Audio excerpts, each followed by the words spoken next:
ಶ್ರೀ ಗುರು ರಾಘವೇಂದ್ರ ಸ್ವಾಮಿ ಜ್ಯೋತಿಷ್ಯ. ಮಂತ್ರಾಲಯದಲ್ಲಿ ತಮ್ಮ ತಪೋಶಕ್ತಿಯಿಂದ ವಾಕ್ಯ ಸಿದ್ಧಿ ಮಂತ್ರಸಿದ್ಧಿ ಪಡೆದಿರುವ ಪಂಡಿತ್ ಶ್ರೀ ಅಪ್ಪಟಾಚಾರ್ಯರು ತಾಂತ್ರಿಕ ಜ್ಯೋತಿಷ್ಯರು. ಶ್ರೀ ಸಾಯಿಬಾಬಾ ಹಾಗೂ ರಾಘವೇಂದ್ರ ಸ್ವಾಮಿಯ ಆರಾಧಕರು. ನಿಮ್ಮ ಸಮಸ್ಯೆಗಳ ಪರಿಹಾರಕ್ಕೆ ಇಲ್ಲಿದೆ ದಿವ್ಯ ಮಾರ್ಗ.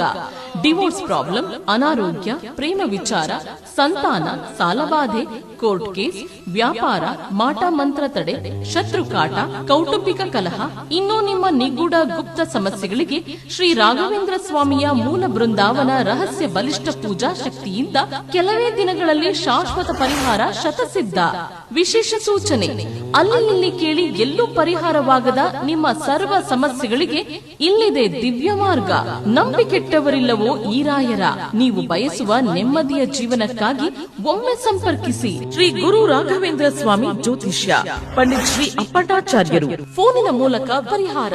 ಮೊಬೈಲ್ ಸಂಖ್ಯೆ 9008111181.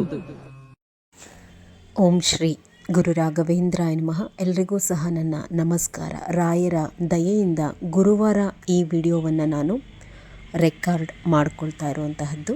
ದಯಮಾಡಿ ಈ ವಿಡಿಯೋವನ್ನು ಪೂರ್ತಿಯಾಗಿ ನೋಡಿ. ರಾಯರ ಬಗ್ಗೆ, ರಾಯರ ಭಕ್ತರೆಲ್ಲರೂ ಸಹ ತಿಳ್ಕೊಳ್ಬೇಕಾದಂತಹ ಒಂದಷ್ಟು ವಿಚಾರಗಳಿದೆ. ನೀವು ತಿಳ್ಕೊಂಡು ನಿಮಗೆ ಯಾರಾದರೂ ಕೂಡ ರಾಯರು ಭಕ್ತರು ಗೊತ್ತಿದ್ದರೆ ಅವರಿಗೂ ಸಹ ಸತ್ಯಾಂಶಗಳನ್ನು ತಿಳಿ ಹೇಳುವಂತಹ ಪ್ರಯತ್ನ ಮಾಡಿ. ನಾವು ರಾಯರ ಭಕ್ತರು ಅಂತ ಹೇಳಿ ಅಂದಾಗ ಕೇವಲ ರಾಯರ ಪೂಜೆ ಪುನಸ್ಕಾರವನ್ನು ಮಾಡಿ ಏನೇ ಅನಾಚಾರಗಳು ಹೊರಗಡೆ ನಡೀತಿದ್ರು ಕಣ್ಮುಚ್ಚಿ ಕೂತಾಗ ರಾಯರು ಸಹ ಅದನ್ನು ಒಪ್ಪೋದಿಲ್ಲ. ಏಕೆ ಅಂತಂದರೆ ಸರಿಯಾದ ದಾರಿನಲ್ಲಿ ನಾವು ನಡೆದು ನಮಗೆ ಗೊತ್ತಿರೋರನ್ನು ಸಹ ನಡೆಸ್ಕೊಂಡು ಹೋಗಬೇಕಾಗಿರುವಂತಹ ಕರ್ತವ್ಯ ಇವತ್ತು ಪ್ರತಿಯೊಬ್ಬ ರಾಯರ ಭಕ್ತರ ಹೆಗಲ ಮೇಲೂ ಕೂಡ ಇದೆ. ಪರಿಸ್ಥಿತಿ ದಿನದಿಂದ ದಿನಕ್ಕೆ ರಾಯರ ವಿಚಾರದಲ್ಲಿ ಬೇರೆ ರೂಪಗಳನ್ನೇ ಪಡ್ಕೊಳ್ತಾ ಇರುವಂತಹದ್ದನ್ನು ನಾವೆಲ್ಲರೂ ಸಹ ಸೋಷಿಯಲ್ ಮೀಡಿಯಾದಲ್ಲಿ ಗಮನಿಸ್ತಾ ಇದ್ದೀವಿ. ಯಾಕೆ ಈ ಮಾತನ್ನು ಹೇಳ್ತಾ ಇದ್ದೀನಿ ಅಂತಂದರೆ, ರಾಯರು ಅಂತಂದರೆ ಭಯ ತುಂಬಿರಬೇಕಾಗಿತ್ತು, ಭಕ್ತಿ ಇರಬೇಕಾಗಿತ್ತು, ಅವರ ಮೇಲೆ ಗೌರವ ಇರಬೇಕಾಗಿತ್ತು. ಮಡಿಯಿಂದ ಪ್ರೀತಿಯಿಂದ ಮಾಡಬೇಕಾದಂತಹ ಪೂಜೆ ಅನ್ನುವಂತಹದ್ದು ಇವತ್ತಿನ ದಿವಸ ಬರೀ ತೋರ್ಪಡಿಕೆ ಆಗೋಗಿದೆ. ಎಲ್ರಿಗೂ ನಾನು ಹೇಳ್ತಾ ಇಲ್ಲ, ಎಲೆ ಮರೆ ಕಾಯಿ ಥರ ಉಸಿರಿನಲ್ಲೂ ಸಹ ಹೆಜ್ಜೆಯಲ್ಲೂ ಸಹ ರಾಯರನ್ನು ಆರಾಧಿಸ್ತಾ ಇರುವಂತಹ ಎಷ್ಟೋ ಜನ ಇದ್ದಾರೆ. ಆದರೆ ಕೆಲವೊಂದಷ್ಟು ಜನ ರಾಯರ ಪೂಜೆ ಅಂತಂದರೆ ಬರೀ ತೋರ್ಪಡಿಕೆ ಮಾಡ್ಕೊಂಡಿದ್ದಾರೆ. ಇಲ್ಲಿ ಯಾರನ್ನೂ ನಾನು ಪಾಯಿಂಟ್ ಔಟ್ ಆಗಿ ಮಾತಾಡದೆ ಇದ್ದರೂ ಕೂಡ ಯಾರೇ ಕೆಲಸಗಳನ್ನ ಮಾಡ್ತಾ ಇದ್ದಾರೆ ಅವರಂತೂ ಕೂಡ ಕೂತಿರೋ ಕಡೆನೇ ಅದನ್ನು ನಮಗೇ ಹೇಳ್ತಿದ್ದಾರೆ ಅಂಥೇಳಿ ಭಾವಿಸಿ ಸಂಬಂಧ ಇಲ್ದಿರೋರೆಲ್ಲರೂ ಕೂಡ ಮಾತಾಡಲಿಕ್ಕೆ ಪ್ರಾರಂಭ ಮಾಡಿದ್ದಾರೆ. ಈ ವಿಚಾರಗಳ ಬಗ್ಗೆ ತೊಂದರೆ ಇಲ್ಲ. ರಾಯರ ವಿಚಾರದಲ್ಲಿ ಏನೇ ಎದುರಾದರೂ ಇರುವಂತಹ ಸತ್ಯಾಂಶಗಳನ್ನು ತಿಳಿಸುವಂತಹದ್ದೇ ನನ್ನ ಕೆಲಸ. ಅದನ್ನು ನಾನು ಈ ಚಾನಲನ್ನು ಸ್ಟಾರ್ಟ್ ಮಾಡ್ಕೊಂಡಲ್ವಾ ಆ ಪ್ರಾರಂಭದ ದಿವಸಗಳಿಂದಲೂ ಸಹ ಮಾಡ್ತಾ ಬಂದಿದ್ದೀನಿ. ನೀವು ಫ್ರೀ ಆದಾಗ ನೋಡಿ ಒಂದು ಸರ್ತಿ ಗೊತ್ತಾಗುತ್ತೆ. ಈ ರೀತಿ ತೋರ್ಪಡಿಕೆ ಅನ್ನುವಂತಹದ್ದನ್ನು ಮಾಡ್ತಾ ಇರುವಂತಹದ್ದು. ಅಥವಾ ಇನ್ನೂ ಒಂದು ಏನಾಗಿದೆ, ಇನ್ನೊಂದು ಥರ ಟ್ರೆಂಡು ಅಂತಂದರೆ, ಇವಾಗ ಸೋಷಿಯಲ್ ಮೀಡಿಯಾಗಳಲ್ಲಿ ಪೂಜೆ ಮಾಡಿ ಅದನ್ನು ಅಪ್ಲೋಡ್ ಮಾಡುವಂತಹದ್ದು, ಅಥವಾ ನಮಗೆ ಒಳ್ಳೆಯದಾಗ್ತಿದೆ ಹಾಗೆ ಹೀಗೆ ಅಂತ ಹೇಳ್ತಾರಲ್ವ, ಅಂಥವ್ರನ್ನ ಮಾತನ್ನು ಕೇಳಿ ಒಂದಷ್ಟು ಜನ ಏನು ಮಾಡ್ತಾರೆ, ನಾವು ಕೂಡ ಆದಷ್ಟು ಬೇಗ ನಮ್ಮ ಜೀವನದಲ್ಲಿ ಕಷ್ಟ ಕಳೆದುಕೊಳ್ಬಿಡ್ಬೇಕು ಅಂಥೇಳಿ ಒಂದಷ್ಟು ದಿವಸ ಮಾತ್ರ ಈಗೇನೋ ಹೊಸ ಕ್ರೇಜಲ್ಲಿ ಫೋಟೋ ವಿಗ್ರಹ ತಂದುಬಿಡುವಂತಹದ್ದು, ಪೂಜೆ ಮಾಡುವಂತಹದ್ದು, ಸರಿಯಾದ ರೀತಿಯಲ್ಲಿ ಮಾಡಲಿಕ್ಕೆ ಬರಲ್ಲ, ಇನ್ನೊಂದಷ್ಟು ಕಷ್ಟ ಆಯಿತು ಅನ್ನುವಂತಹದ್ದು, ನಮಗೆ ಮೇಂಟೈನ್ ಮಾಡಲಿಕ್ಕೆ ಆಗ್ತಿಲ್ಲಪ್ಪ ಅಂಥೇಳಿ ತಗೊಂಡೋಗಿ ನೀರಿಗೆ ಬಿಟ್ಬಿಡುವಂತಹದ್ದು, ದೇವರ ಫೋಟೋವನ್ನು ತಗೊಂಡೋಗಿ ದೇವಸ್ಥಾನಗಳಲ್ಲಿ ಇಟ್ಟು ಬಂದುಬಿಡುವಂತಹದ್ದನ್ನು ಕೂಡ ಮಾಡ್ತಾ ಇದ್ದಾರೆ. ಇನ್ನೂ ಒಂದಷ್ಟು ಜನ ಏನು ಮಾಡ್ಕೊಂಡಿದ್ದಾರೆ ಅಂತಂದರೆ, ಅವರು ಎಷ್ಟು ತಿಳ್ಕೊಂಡಿರ್ತಾರೋ ರಾಯರ ವಿಚಾರದಲ್ಲಿ ಅಷ್ಟೇ ಪೂಜೆ ಅಂತಂದರೆ, ಮತ್ತು ಅಷ್ಟೇ ರಾಯರ ವಿಚಾರದಲ್ಲಿ ನಾವು ಪಾಲನೆ ಮಾಡಬೇಕಾಗಿರುವಂತಹ ನಿಯಮಗಳು ಕೂಡ ಅನ್ನೋಂತಹ ಮನೋಭಾವನೆಯನ್ನು ಅವರೂ ತುಂಬಿಕೊಂಡು ಜನಗಳಿಗೂ ಸಹ ತುಂಬಿಸ್ತಾ ಇದೆ. ಆದರೆ ರಾಯರ ವಿಚಾರದಲ್ಲಿ ನಾನು ನನ್ನನ್ನೂ ಸೇರಿಸಿ ಹೇಳುವಂತಹದ್ದಾದರೆ, ರಾಯರು ಅಂತಂದರೆ ಒಂದು ದೊಡ್ಡ ಸಾಗರ. ತಿಳಿದಷ್ಟೂ ಸಹ ಅವರ ಬಗ್ಗೆ ಜ್ಞಾನ ಅನ್ನುವಂತಹದ್ದನ್ನು ನಾವು ಬೆಳೆಸ್ಕೋಬಹುದು. ಯಾಕೆ ಅಂತಂದರೆ, ರಾಯರು ಅಂತಂದರೆ ಮಹಾಮಹಿಮರು, ಸರಸ್ವತಿ ಪುತ್ರರು ಅಂತ ಹೇಳಿ ರಾಯರನ್ನು ಕರೀತಾರೆ. ಅದರ ಜೊತೆಯಲ್ಲಿ ಮಹಾಯತಿಗಳು ಅವರು. ಈ ಶಬ್ದ ಕೇಳಿರ್ತೀರ ನೀವು. ರಾಯರು ಅಂತಂದರೆ ಯತಿಗಳು ಅಂತಂದು ಇಲ್ಲಿನ ತನಕ ಕೇಳಿದಿರ. ಆದರೆ ಈ ಯತಿಗಳು ಅಂತಂದರೆ ಯಾರು, ಹೇಗಿರಬೇಕು ಅನ್ನುವಂತಹದ್ದು, ಅಂದರೆ ಅವರ ಜೀವನ ಶೈಲಿ ಅನ್ನುವಂತಹದ್ದು ಹೇಗಿರ್ತಿತ್ತು ಅನ್ನುವಂತಹದ್ದು ಬಹಳಷ್ಟು ಜನರಿಗೆ ಗೊತ್ತಿರಲಿಕ್ಕಿಲ್ಲ. ನೋಡಿ, ಯತಿಗಳು ಅಂತಂದರೆ ಎಲ್ಲ ರೀತಿಯ ಭೋಗ ಜೀವನಗಳಿಂದ ವಿರಕ್ತರಾಗಿ ಕೇವಲ ಶ್ರೀಹರಿಯಲ್ಲಿ ತಮ್ಮ ಉಸಿರನ್ನು, ತಮ್ಮ ಚಿತ್ತವನ್ನು ಇಟ್ಕೊಂಡಿರುವಂತಹವರು. ಅರ್ಥ ಆಯಿತು ಅಂತ ಹೇಳಿ ಭಾವಿಸ್ತೀನಿ. ಯಾವುದೇ ಲೌಕಿಕ ಜೀವನದ ಯಾವ ಒಂದು ಆಸೆ ಆಕಾಂಕ್ಷೆಗಳನ್ನೂ ಸಹ ಒಳಗೊಳ್ಳದಲೇ ಕೇವಲ ಶ್ರೀಹರಿಯಲ್ಲಿ ತಮ್ಮ ಚಿತ್ತವನ್ನು ಇಟ್ಕೊಂಡಿರುವಂತಹವರು. ಅವರಿಗೆ ಲೌಕಿಕ ಪ್ರಪಂಚದ ಯಾವುದಕ್ಕೂ ಸಹ ಆಸೆ ಅನ್ನುವಂತಹದ್ದು ಇರೋದಿಲ್ಲ. ಜೊತೆಯಲ್ಲಿ ಮೋಕ್ಷವನ್ನು ಸೇರಿಸಿ, ಅಂದರೆ ಅವರು ಮೋಕ್ಷಕ್ಕೂ ಸಹ ಆಸೆ ಪಡೋದಿಲ್ಲ. ನಮ್ಮ ರಾಯರೇ ಸಹ ಅದಕ್ಕೆ ಉದಾಹರಣೆಯಾಗಿದ್ದಾರೆ. ಅವರು ಆ ರೀತಿ ಮೋಕ್ಷಕ್ಕೆ ಆಸೆ ಪಡುವಂತಹವರಾಗಿದ್ದರೆ, ಈ ಭೂಲೋಕದಲ್ಲಿ ಇತ್ತೀಚೆಗೆ ಇವೆಲ್ಲ ಕರ್ಮಗಳು ನಡೀತಿದೆಯಲ್ವ, ಅವೆಲ್ಲವನ್ನು ನೋಡ್ದಲೇ ಆರಾಮಾಗಿ ಅವರು ಸ್ವರ್ಗವನ್ನು ಸೇರಬಹುದಿತ್ತು ಯಾವಾಗಲೂ. ಆದರೆ ನಮ್ಮೆಲ್ಲರ ಕಷ್ಟವನ್ನು ಕಳೀಲಿಕ್ಕೆ ಅಂಥೇಳಿ ಇಂದಿಗೂ ಸಹ ಬೃಂದಾವನದಲ್ಲಿ ಅವರು ಜೀವಂತರಾಗಿ ಮಾನವ ದೇಹಧಾರಿಯಾಗಿ ಯೋಗ ಶಕ್ತಿಯಿಂದ ಕುಳಿತಿದ್ದಾರೆ. ಹಾಗಾದರೆ ರಾಯರು ಬದುಕಿದ್ದಾಗ, ಅಂದರೆ ಅವರು ಯತಿಗಳಾಗಿದ್ದಂತಹವರು ಬದುಕಿದ್ದಾಗಲೂ ಕೂಡ ಈಗಲೂ ಬದುಕಿದ್ದಾರೆ. ಆದರೆ ನಿಮ್ಮೆಲ್ಲರ ಕಣ್ಣಿಗೆ ಕಾಣಿಸ್ತಿಲ್ಲ ಅಷ್ಟೇನೆ. ಬೃಂದಾವನದಲ್ಲಿದ್ದಾರೆ. ಅವರು ಇದ್ದಾಗಲೂ ಯತಿಗಳು, ಈಗಲೂ ಯತಿಗಳು. ಏನೆಲ್ಲ ನಿಯಮಗಳನ್ನು ಅವತ್ತಿಗೂ ಕೂಡ ರಾಯರು ಪಾಲನೆ ಮಾಡಿದರು, ಇವತ್ತಿಗೂ ಕೂಡ ಬೃಂದಾವನದಲ್ಲಿ ಪಾಲನೆ ಮಾಡ್ತಿದ್ದಾರೆ ಅಂತಂದರೆ, ಯತಿಗಳಾದಂತಹವರು ಕೇವಲ ಒಂದು ಹೊತ್ತು ಆಹಾರವನ್ನು ಸ್ವೀಕಾರ ಮಾಡ್ತಾರಂತೆ, ಒಂದು ಹೊತ್ತು ಫಲಾಹಾರವನ್ನು ಸ್ವೀಕಾರ ಮಾಡ್ತಾರಂತೆ, ಮತ್ತು ಒಂದು ಹೊತ್ತು ಹಾಲು ಮತ್ತು ನೀರು, ಹಣ್ಣನ್ನು ತೆಗೆದುಕೊಳ್ತಾರಂತೆ. ಇವತ್ತಿಗೂ ಸಹ ರಾಯರು ಬೃಂದಾವನದಲ್ಲಿ ಇದೇ ನಿಯಮವನ್ನು ಪಾಲಿಸುವಂತಹದ್ದನ್ನು ಮಾಡ್ತಾ ಇರುವಂತಹದ್ದು. ಇದು ಒಂದು ಮೊದಲನೇ ನಿಯಮ. ಅಂದರೆ ಒಂದಷ್ಟು ನಿಯಮಗಳನ್ನ ಹೇಳ್ತೀನಿ, ಯತಿಗಳ ಬಗ್ಗೆ ಅರ್ಥ ಮಾಡ್ಕೊಳ್ಳಿ. ಅವರ ಲೈಫ್ ಸ್ಟೈಲ್ ಅನ್ನುವಂತಹದ್ದು ಬಹಳ ಒಂದು ರಿಸ್ಟ್ರಿಕ್ಷನ್ಗಳಿಂದ ಕೂಡಿರುತ್ತೆ. ತುಂಬ ಕನ್ನಡ ಹೇಳಿದಾಗ ಕೆಲವೊಂದು ಅರ್ಥ ಆಗದಿಲ್ದಿದ್ದಾಗ ನಾವು ಕೆಲವೊಂದು ಸರಳ ಪದಗಳಲ್ಲಿ ಹೇಳಿದ್ರೆ ಅರ್ಥ ಆಗೋಗ್ಬಿಡುತ್ತೆ. ಅವರ ಜೀವನಕ್ಕೆ ಒಂದಷ್ಟು ರಿಸ್ಟ್ರಿಕ್ಷನ್ಸ್ ಅನ್ನುವಂತಹದ್ದಿರುತ್ತೆ. ಆ ರಿಸ್ಟ್ರಿಕ್ಷನ್ಸನ್ನು ಅವರು ಬಹಳ ಕಂಡೀಷನ್ನಾಗಿ ಫಾಲೋ ಮಾಡ್ತಾ ಇರ್ತಾರೆ. ಅವುಗಳಿಗೆ ಅವರು ಚ್ಯುತಿಯನ್ನು ತಂದುಕೊಳ್ಳುವಂತಹದ್ದಲ್ಲ, ಅವರು ತಂದು ಕೊಡೋದು ಇಲ್ಲ. ಯಾಕೆಂದರೆ ಅವರು ಯತಿ ಧರ್ಮಕ್ಕೆ ಮೋಸವನ್ನು ಮಾಡಿದಾಗ ಆಗುತ್ತೆ, ಆಗೆಲ್ಲ ಚ್ಯುತಿಯನ್ನು ತಂದುಕೊಂಡ್ರೆ. ಇನ್ನು ಎರಡನೇದು, ಯತಿಗಳು ಬದುಕಿರ್ತಾರಲ್ವ, ಅಂದರೆ ಅವರು ಜೀವನ ನಡೆಸುವಂತಹ ಸಂದರ್ಭದಲ್ಲಿ ಹೆಣ್ಣು ಮಕ್ಕಳು ತಯಾರು ಮಾಡಿದಂತಹ ಆಹಾರವನ್ನು ಅವರು ತಿನ್ನೋ ಹಾಗಿಲ್ಲ. ರಾಯರು ಬದುಕಿದ್ದಾಗ ಯಾರು ಅವ್ರಿಗೆ ಅಡುಗೆ ಮಾಡಿಕೊಡ್ತಾ ಇದ್ರಂತೆ ಗೊತ್ತಾ? ಅವರ ಶಿಷ್ಯವೃಂದದವರು ರಾಯರಿಗೆ ಅಡುಗೆಯನ್ನು ಮಾಡಿಕೊಡ್ತಾ ಇದ್ರಂತೆ ಯತಿಗಳು ಬದುಕಿದ್ದಾಗ. ಮೂರನೇದು, ಹೆಣ್ಣು ಮಕ್ಕಳು ಅವರನ್ನೇ ಆಗಲಿ ಅಥವಾ ಅವರು ಹೆಣ್ಣು ಮಕ್ಕಳನ್ನೇ ಆಗಲಿ ಸ್ಪರ್ಶಿಸುವಂತಹದ್ದು ಯತಿಗಳಾದಂಥವರಿಗೆ ಮಹಾಪಾಪ. ಯಾವುದೇ ಕಾರಣಕ್ಕೂ ಹೆಣ್ಣು ಮಕ್ಕಳು ಯತಿಗಳ ಪಾದವನ್ನು ಮುಟ್ಟಿ ಕೂಡ ನಮಸ್ಕಾರ ಮಾಡೋ ಹಾಗಿಲ್ಲ. ಹೇಗೆ ನಮಸ್ಕಾರ ಮಾಡ್ಕೋಬೇಕು? ಈಗ ಅವರು ನಿಂತಿದ್ದಾರೆ ಅಂತಂದರೆ ಅವರ ಪಾದವನ್ನು ಸ್ಪರ್ಶಿಸದೆ ನೆಲವನ್ನು ಮುಟ್ಟಿ ನಾವು ನಮಸ್ಕಾರ ಮಾಡ್ಕೋಬೇಕು. ಈಗ ಮಂತ್ರಾಲಯದಲ್ಲಿ ಶ್ರೀ ಸುಬುಧೇಂದ್ರ, ನೋಡಿ, ಸುಬುಧೇಂದ್ರ ತೀರ್ಥರು ಅನ್ನಬಾರ್ದು. ಗುರುಗಳ ಬಗ್ಗೆ ಹೇಳುವಾಗ ಶ್ರೀ ಸುಬುಧೇಂದ್ರ ತೀರ್ಥರು, ಶ್ರೀ ಬಳಸಬೇಕು ನಾವು. ಅವರ ವಿಚಾರದಲ್ಲೂ ಆಗಾಗ ಟೀಕೆಗಳು ಬರ್ತಾ ಇರುತ್ತೆ. ನೋಡಿದಿರಾ, ವಸ್ತುಗಳನ್ನು ಎಸಿತಾರೆ ಮತ್ತು ಜನಗಳನ್ನು ದೂರ ಇಡುತ್ತಾರೆ. ಯತಿ ಧರ್ಮವನ್ನು ಪಾಲನೆ ಮಾಡ್ತಾರೆ, ಸನ್ಯಾಸತ್ವದ ಧರ್ಮಗಳನ್ನು ಪಾಲನೆ ಮಾಡ್ತಾರೆ. ಆದರೆ ಜನಗಳು ಅವರನ್ನೂ ಬಿಡೋದಿಲ್ಲ, ಕಮೆಂಟ್ಸನ್ನು ಮಾಡ್ತಾರೆ. ಅವರು ತಪ್ಪಲ್ಲ, ಹೆಣ್ಣು ಮಕ್ಕಳೇ ಆಗಲಿ. ಆಮೇಲೆ ಅವರು ಮಡಿನಲ್ಲಿರ್ತಾರೆ. ಜನಗಳು ಈಗ ಹೊರಗಡೆ ಬರ್ತಾರೆ ಅಂತ ತಿಳ್ಕೊಳ್ಳಿ, ಮಂತ್ರಾಲಯದಲ್ಲೂ ಕೂಡ ತತ್ಕ್ಷಣಕ್ಕೆ ಅವರನ್ನು ಮುಟ್ಬಿಡ್ಬೋದು ಅನ್ನುವಂತಹ ಭಯ. 2 ಹೆಜ್ಜೆ ದೂರವೇ ಇರ್ತಾರೆ ಜನಗಳಿಂದ. ಅದರಲ್ಲೂ ಹೆಣ್ಣುಮಕ್ಕಳಿಂದ ವಿಶೇಷವಾಗಿ ಗುರುಗಳು ದೂರ ಇರ್ತಾರೆ. ಹೆಣ್ಣುಮಕ್ಕಳು ಅವರನ್ನು ಮುಟ್ಟೋದಾಗಲಿ, ಅವರು ಕೂಡ ಹೆಣ್ಮಕ್ಕಳನ್ನ ಸ್ಪರ್ಶಿಸೋದಾಗಲಿ ಮಾಡಬಾರ್ದು. ನಾವು ರಾಯರನ್ನೇನು ನಾವು ಕಣ್ಣಾರೆ ನೋಡಿಲ್ಲ ಅಲ್ವಾ? ಆದರೆ ಈಗ ಗುರುಗಳನ್ನಂತೂ ನಾವು ಸೋಷಿಯಲ್ ಮೀಡಿಯಾಗಳಲ್ಲಿ ಆ ವಿಡಿಯೋಗಳನ್ನು ನೋಡ್ತಿರ್ತೀವಿ, ಯಾವ ರೀತಿ ಅವರು ಬದುಕನ್ನು ಸಾಗಿಸ್ತಾ ಇದ್ದಾರೆ ಅಂತಂದು. ಇದಕ್ಕಿನ್ನ 1000 ಪಟ್ಟು ಹೆಚ್ಚಿನ ಕಟ್ಟುನಿಟ್ಟಿನ ಜೀವನವನ್ನು ರಾಯರು ನಡೆಸ್ತಾ ಇದ್ದಂತಹವರು ಯತಿಗಳಾಗಿದ್ದಾಗ. ನಾವು ಎಷ್ಟರ ಮಟ್ಟಕ್ಕೆ ಅವರು ಪಾಲನೆ ಮಾಡ್ತಾ ಇದ್ದಂತಹ ಯತಿಧರ್ಮಕ್ಕೆ ನಾವು ಗೌರವ ಕೊಡ್ತಾ ಇದ್ದೀವಿ ಅನ್ನುವಂತಹದ್ದನ್ನು ನಾವೆಲ್ಲರೂ ಕೂಡ ಇವತ್ತು ಪ್ರಶ್ನೆಯನ್ನು ಮಾಡ್ಕೋಬೇಕಾಗಿದೆ. ಯಾಕೆ ಈ ಮಾತುಗಳನ್ನು ಹೇಳ್ತೀನಿ ನೋಡಿ ಮುಂದೆ. ನೋಡಿ, ಹಾಗಿದ್ದಾಗೂ ಕೂಡ ಅಂತಹ ಯತಿಗಳನ್ನು ನಾವು ಸ್ಪರ್ಶಿಸಿದ್ರೆ ಹೆಣ್ಮಕ್ಳಾದವರು ಮುಂದಿನ ಜನ್ಮದಲ್ಲಿ ಪ್ರಾಣಿಗಳಾಗಿ ಹುಟ್ಟುತ್ತೀವಂತೆ. ಇನ್ನೂ ಬಹಳಷ್ಟು ನಿಯಮಗಳಿದೆ. ಕೆದಕಿದ್ರೆ ಬಹಳಷ್ಟು, ನಾನು ಹೇಳದ್ನಲ್ವಾ, ಸಾಗರದಷ್ಟು ತಿಳ್ಕೊಳ್ಳೋ ಅಂತಹದ್ದಿರೋದು. ನಾವು ಜ್ಞಾನದ ವಿಚಾರದಲ್ಲಿ ಬಹಳಷ್ಟು ಹೇಳೋದಿಲ್ಲ. ಅದರಲ್ಲೂ ಪ್ರತಿನಿತ್ಯ 3 ಬಾರಿ ಸ್ನಾನ ಮಾಡ್ತಾರಂತೆ, ಮಡಿಬಟ್ಟೆಯನ್ನು ಉಡುವಂತಹದ್ದು, ಕಾವಿ ವಸ್ತ್ರವನ್ನು ಧರಿಸುವಂತಹದ್ದು, ತ್ರಿಕಾಲ ಪೂಜೆಯನ್ನು ಮಾಡ್ತಾರೆ ಅವರು. ಅಂದರೆ ದಿನಕ್ಕೆ 3 ಬಾರಿ ಪೂಜೆಯನ್ನು ಮಾಡುವಂತಹದ್ದು. ಹೀಗೆ ಸುಮಾರಷ್ಟು ನಿಯಮಗಳನ್ನು ಅವರು ಪಾಲನೆ ಮಾಡ್ತಾರೆ.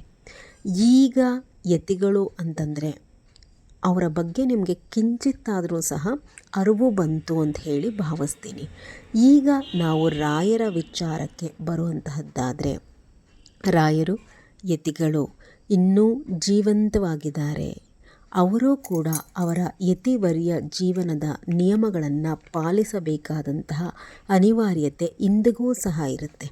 ಆದರೆ ಎಲ್ಲೋ ಒಂದು ಕಡೆ ಅಜ್ಞಾನದಿಂದ ಇವತ್ತು ಹೆಣ್ಣು ಮಕ್ಕಳು ಅವರ ವಿಗ್ರಹಕ್ಕೆ ನಾವು ಅಭಿಷೇಕ ಮಾಡುವಂತಹದ್ದನ್ನು ಮಾಡ್ತಾ ಇರುವಂತಹದ್ದು. ಈ ಕಾರಣಕ್ಕೋಸ್ಕರನೇ ಬಡ್ಕೊಳ್ಳುವಂತಹದ್ದು ಹೆಣ್ಣು ಮಕ್ಕಳು. ಈಗ ನೋಡಿ, ಪಾಯಿಂಟಿಗೆ ಬಂದೆ ನಾನು. ಇಷ್ಟೊತ್ತು ಹೇಳಿದ್ದು ಇದರ ಹಿಂದಿನ ವೃತ್ತಾಂತ. ಯಾಕೆ ನಾವು ಹೆಣ್ಣು ಮಕ್ಕಳು ರಾಯರಿಗೆ ಅಭಿಷೇಕವನ್ನು ಮಾಡಬಾರ್ದು ಅಂತ ಹೇಳ್ತೀವಿ ಅಂತಂದರೆ, ಅಭಿಷೇಕ ಅಂತಂದರೆ ಏನು? ಜಲದಿಂದ ಹಿಡಿದು ಅವರ ಮೇಲೆ ನಾವು ಸಂಪೂರ್ಣವಾಗಿ ಜಲಪ್ರೋಕ್ಷಣೆಯನ್ನು ಮಾಡುವಂತಹದ್ದು. ಹಾಲು ನೀರು ಎಲ್ಲವನ್ನು ಪ್ರೋಕ್ಷಣೆ ಮಾಡಿ ಅದಾದ ನಂತರ ವಸ್ತ್ರವನ್ನು ಧಾರಣೆಯನ್ನು ಮಾಡುವಂತಹದ್ದು, ಎಲ್ಲವನ್ನು ಕೂಡ ಮಾಡುವಂತಹದ್ದು. ಹೆಣ್ಣು ಮಕ್ಕಳಾದಂತಹವರು ಯತಿಗಳಿಗೆ ಇವುಗಳೆಲ್ಲವನ್ನು ಮಾಡಬಾರ್ದು. ಮುಟ್ಟುವಂತಹದ್ದೇ ನಿಷೇಧ ಅಂತಂದಾಗ ಯಾವ ರೀತಿಯಲ್ಲಿ ನಾವು ಅಭಿಷೇಕ ಮಾಡುವಂತಹದ್ದು ಸರಿ, ಅಥವಾ ವಸ್ತ್ರವನ್ನು ಉಡಿಸುವಂತಹದ್ದು ಸರಿಯಾಗತ್ತೆ? ಯೋಚನೆ ಮಾಡಿ. ಅವರ ಯತಿಧರ್ಮಕ್ಕೆ ಚ್ಯುತಿ ಮಾಡಿಕೊಂಡು ಅಷ್ಟೆಲ್ಲ ನಿಷ್ಠೆಯಿಂದ ಬದುಕಿದ್ದಂತಹವರು ರಾಯರು ಇವತ್ತಿಗೂ ಸಹ ಅವರ ಒಂದು ನೀತಿ ನಿಯಮಗಳನ್ನು ತುಂಬ ಕಟ್ಟುನಿಟ್ಟಾಗಿ ಪಾಲನೆ ಮಾಡ್ತಾರಂತೆ. ಬೃಂದಾವನದಲ್ಲಿದ್ದರೂ ಕೂಡ ರಾಯರು ಯಾವ ಒಂದು ಅಜ್ಞಾನದಿಂದ ಅನ್ಕೋತೀರಾ ನೀವು, ಅಷ್ಟೆಲ್ಲ ಪ್ರೀತಿಯಿಂದ ಅಭಿಷೇಕ ಮಾಡಿದ್ರು ರಾಯರು ಸ್ವೀಕಾರ ಮಾಡಿ ಅವರ ಒಂದು ಯತಿಧರ್ಮಕ್ಕೆ ಚ್ಯುತಿ ತಂದ್ಕೊತಾರೆ ಅಂತಂದು. ನೋಡಿ, ನಿಮಗೆ ಪದೇ ಪದೇ ಈ ವಿಚಾರ ಹೇಳ್ತಿದ್ದೀನಿ ಅಂತೇಳಿ ಅನ್ನಿಸ್ಬಹುದು.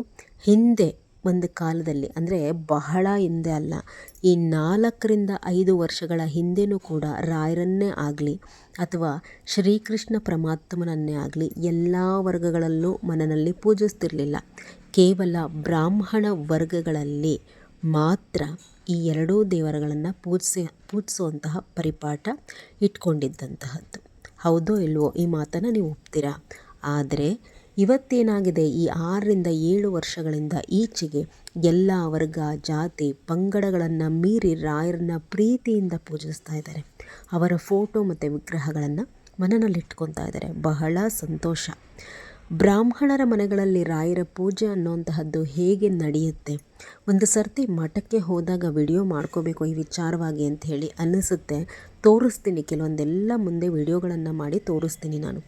ಬ್ರಾಹ್ಮಣರ ಮನೆಗಳಲ್ಲಿ ಹೆಣ್ಣು ಮಕ್ಕಳು ಇವತ್ತಿಗೂ ಕೂಡ ಪೂಜೆ ಪುನಸ್ಕಾರ ಅಂತ ಹೇಳಿ ಬಂದಾಗ ಏನು ಬೇಕೋ ಪೂಜೆ ಪುನಸ್ಕಾರಕ್ಕೆ ಅನುವು ಮಾಡಿಕೊಡ್ತಾರೆ. ಅಂದರೆ ದೇವರಿಗೆ ಸಂಬಂಧಿಸಿದಂತಹ ಪಾತ್ರೆಯನ್ನು ತೊಳೆದುಕೊಡುವಂತಹದ್ದು ಅಥವಾ ನೈವೇದ್ಯ ರೆಡಿ ಮಾಡಿಕೊಡುವಂತಹದ್ದು. ಅದು ಯಾವ ರೀತಿ ಮಡಿನಲ್ಲಿ ಸಿದ್ಧ ಮಾಡ್ತಾರೆ ರಾಯರಿಗೆ ನೈವೇದ್ಯವನ್ನು, ತುಳಸಿ ಪೂಜೆಯನ್ನು ಮಾಡ್ತಾರೆ. ಆದರೆ ಯಾವ ಕಾರಣಕ್ಕೂ ಕೂಡ ಅವರ ಮನೆಗಳಲ್ಲಿ ರಾಯರ ವಿಗ್ರಹ ತೊಳೆಯೋದೇ ಆಗಲಿ ಅಥವಾ ಅಭಿಷೇಕವನ್ನು ಮಾಡೋದೇ ಆಗಲಿ ಖಂಡಿತ ಮಾಡೋದಿಲ್ಲ.